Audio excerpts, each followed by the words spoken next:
దేవుడు మనకిచ్చే ఆశీర్వాదాన్ని మనం ఏం చేయాలి? ఇతరులకి పంచాలి. మన దగ్గర ఆగిపోకూడదు. మనతోనే నా దగ్గర ఉన్నాయి 10 రూపాయలు, ఇంకొక 10 పెంచుకుందాం, 20 పెంచుకుందాం, 30 పెంచుకుందాం అని పెంచుకుంటూ మన దగ్గరే నిలబడిపోకూడదు. ఏం చేయాలట? ఇతరులకి పంచాలి. పెంచుకోవడం కాదు, పంచే విధానంగా ఉండాలి అని ఈ వాక్యం మనకి తెలియచేస్తాం. ఈ రోజున గుణవతి అయిన స్త్రీ మనకి ఏం నేర్పిస్తుందంటే, నా దగ్గర పెట్టుకోవడమే కాదు, నేను ఇతరులకి కూడా పంచే వ్యక్తిగా మారుతాను, నేను ఇతరులకు ఇచ్చే వ్యక్తిగా మారుతాను. అందుకే కదా ఏమంటున్నాడు? తన చేయి దీనుల కోసం చాపుతుందట, తన చేతిని పేదల కోసం వాడద్దంట.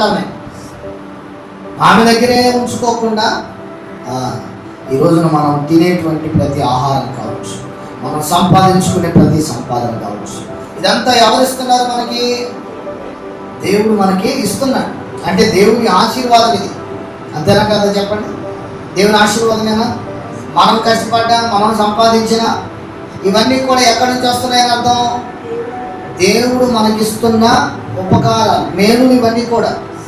ఆ మేలే కనుక ఆయన చేయకపోతే మన దగ్గర 1 రూపాయి కూడా ఉండదు. అవునా కదా? చెప్పండి, ఉంటుందా రూపాయి? సంపాదించగలుగుతామా? కూడబెట్టుకోగలుగుతామా? ఏదైనా చేయగలుగుతామా? ఏది చేయలేము. ప్రతి పైసా, ప్రతి ఆహారం, ప్రతి మెతుకు, ప్రతి సమయం దేవుని ఆశీర్వాదమే. దేవుడు ఆశీర్వదించి మనకిచ్చాడు కాబట్టి దాన్ని మనం అనుభవించగలుగుతున్నాం. అంతేగాని మన ద్వారా ఏది జరగడం లేదు. కాబట్టి ఏం చేయాలంటుంది ఇది గుణవతి అయిన స్త్రీ? ఏం మాట్లాడుతుంది అని అంటే, దేవుడు నాకు ఆశీర్వాదం ఇస్తున్నాడు కాబట్టి ఆశీర్వాదాన్ని నేనేం చేస్తాను? నా దగ్గర ఉంచుకోకుండా ఇతరులకు కూడా నేను పంచుతాను, ఇతరులకు కూడా ఇస్తాను. అందుకే గుణవతి అయిన స్త్రీ ఏం చేస్తుందా? దేవుని ఆశీర్వాదం తన దగ్గరే కాకుండా, తన దగ్గరే ఆగిపోకుండా ఇతరులకు ఇచ్చేటువంటి స్త్రీగానే మారిపోతుంది. మరి మన జీవితంలో మనం ఏం చేస్తున్నాం? ఇస్తున్నామా? చేస్తున్నామా? ఆలోచించాలి. దేవుడు మనకి ఇచ్చినటువంటి ఈ మంచి జీవితంలో మన ఎదుట ఎంతో మంది ఉన్నారు, అర్హులు కాని వారు ఉన్నారు, అర్హత లేనటువంటి వారు ఉన్నారు. వారికి మనం ఏం చేయాలి? పంచాలి, ఇవ్వడానికి మనం ప్రయత్నం చేయాలి. బైబిల్ గ్రంథంలోకి వెళ్ళి మనం చూస్తే సమరయుడు ఉన్నాడు.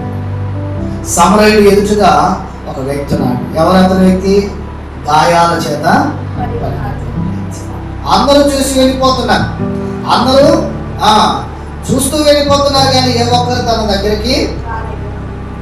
దగ్గర తీసిన వారు ఎవరు కూడా లేదు. అందరూ కూడా చూసి వెళ్ళిపోయే వాళ్ళే. మరి వీళ్ళందరూ ఏమి లేని వాళ్ళ? ఏ కొరత లేనటువంటి వారా? ఏ కొలువు లేనటువంటి వారా అని చెప్పేసారంటే, అన్నీ ఉన్నాయి వీళ్ళ దగ్గర, అన్నీ సంపాదించుకున్నారు, అన్నీ కూడబెట్టుకున్నారు, అన్ని విధాలుగా ప్లస్ని అనుభవించేటటువంటి వాళ్ళే.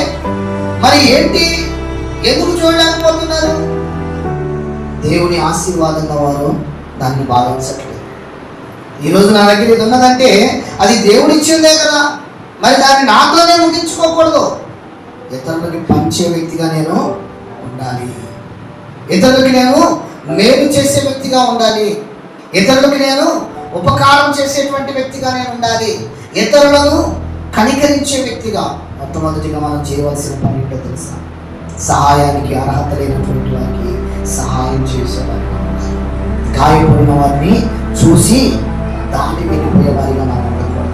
ఈ రోజున గుణవంతులుగా కుటుంబాలలో ఎదగాలి అని అంటే, మీరు మంచి గుణం కలిగిన వారిగా మార్చబడాలంటే మీరు ఉండవలసినటువంటి మనకు లక్షణం ఏంటో తెలుసా? దేవుడు మీకు ఇచ్చిన ఆశీర్వాదం ఆరోగ్యం కావచ్చు, దేవుడు మీకు ఇచ్చిన ఆశీర్వాదం ధనము కావచ్చు, దేవుడు మీకు ఇచ్చిన ఆశీర్వాదం మాటలు కావచ్చు. వీటి ద్వారా గాయపడినటువంటి వారిని ఏం చేయాలి చెప్పండి?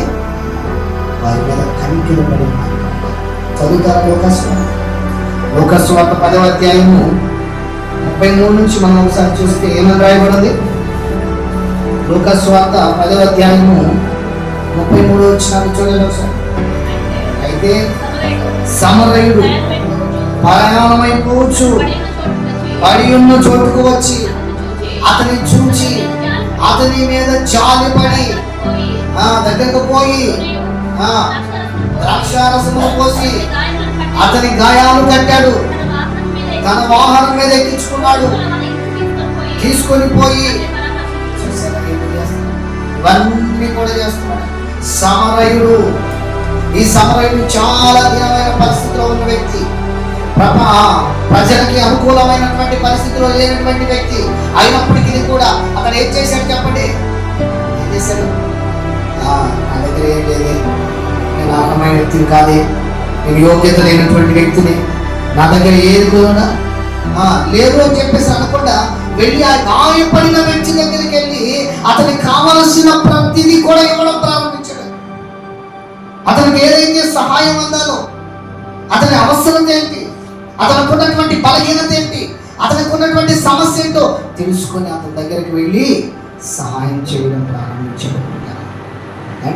ఈరోజు ఆలోచించండి, దేవుడు మీకు ఇచ్చిన సమయం, దేవుడు మీకు ఇచ్చిన ఆరోగ్యం చాలా గొప్పది. ఈ బలం దేనికోసం వాడాలి? నీ ఎదుట గాయపడిన వ్యక్తుల కోసం వాడాలి. ఈ ఆరోగ్యం ఎవరి కోసం వాడాలి? నీ ఎదుట ఆరోగ్యం లేనటువంటి వ్యక్తుల కోసం వాడాలి. ఈ జ్ఞానం ఎవరి కోసం వాడాలి? నీ దగ్గర జ్ఞానం లేకుండా ఎవరైతే కనబడుతున్నారో వారి కోసం వాడాలి. అంతేగాని ఈ జ్ఞానాన్ని నేనే ఉపయోగించుకుంటా, నా బలాన్ని నేనే ఉపయోగించుకుంటా, నా ఆరోగ్యాన్ని నేనే ఉపయోగించుకుంటానని ఈ రోజున మన జీవితానికి ఇది ఒక గొప్ప పాఠం.